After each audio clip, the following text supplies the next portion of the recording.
Hi, today we're looking at section 5.6, direct variation. We have one learning target, but before that, make sure you take something out to write notes with, or notes on. You can pause the video at any time to take your notes, and complete the check it out problems after each of the examples. Bring any questions you have to class. Our learning target today is I can identify, write, and graph direct variation equations. So here we have a recipe for paella. Calls for 1 cup of rice to make 5 servings. So that means the number of servings depends on how much rice we have. So we have 1 cup of rice, we can make 5 servings, 2 cups 10 servings, 3 cups 15 servings, and 4 cups 20.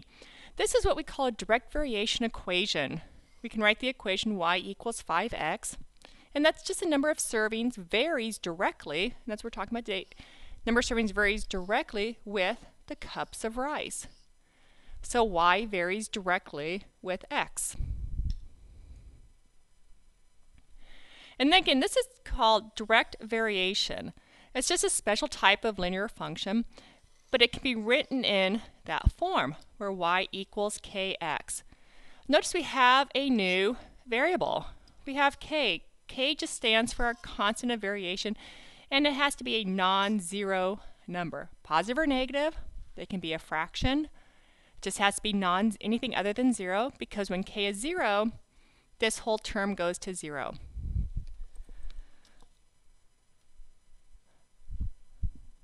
So let's look at these 3 equations, determine if they are direct variation or not. Remember, a direct variation can be written in the form y equals kx. So here we have y equals 3x, so this would be yes. So our first example would be yes, and our k equals 3. It's a term in front of our x variable. Our second example,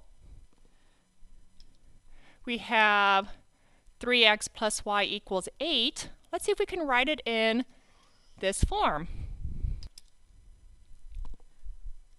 So looking at this, subtracting 3x from both sides, we get y equals 3x, but then we have this 8 being added on to it.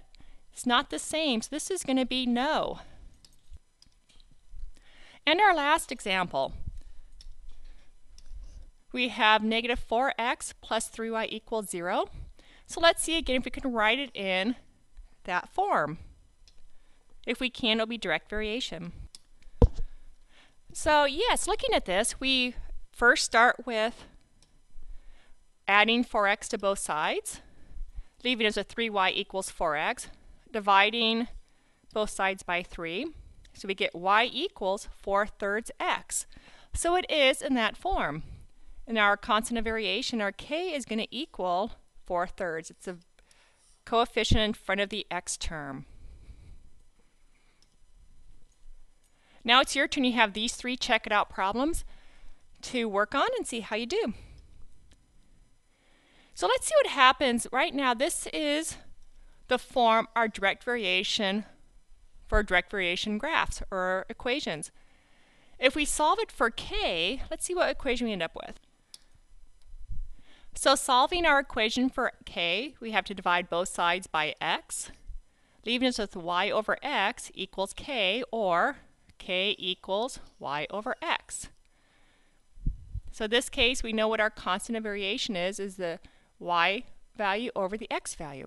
So we have the ratio of y over x is going to be equal to our constant of variation, which is what we just found here.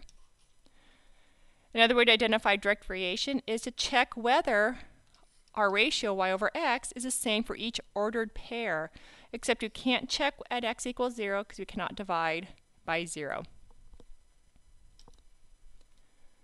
So here we have 2 tables.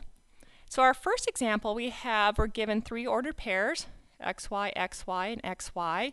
Let's find the k, our constant of variation for each of those, and see if they're the same. If so, it's direct variation. So with this example, our first ordered pair, we do 6 over 2, so our k equals 3. Our second ordered pair, we have 12 over 4, k equals 3. And our third ordered pair, we have 18 over 6, again y over x, and our k is 3. So our k's are all the same. So yes, this is direct variation. We found out what our k value is. Okay, in this example, our first ordered pair, we're looking at negative 2, 1. So negative 2 over 1 is negative 2. So k equals negative 2. Our second ordered pair is 3, 0. So k equals 0. So right here is enough information to say no, it's not direct variation. Also keep in mind, direct variation graphs have to go through the origin, meaning the x and the y intercepts are both 0. This ordered pair here happens to be our x-intercept. So by looking at this, we could see right off the bat that this would not be direct variation because it will not go through the origin.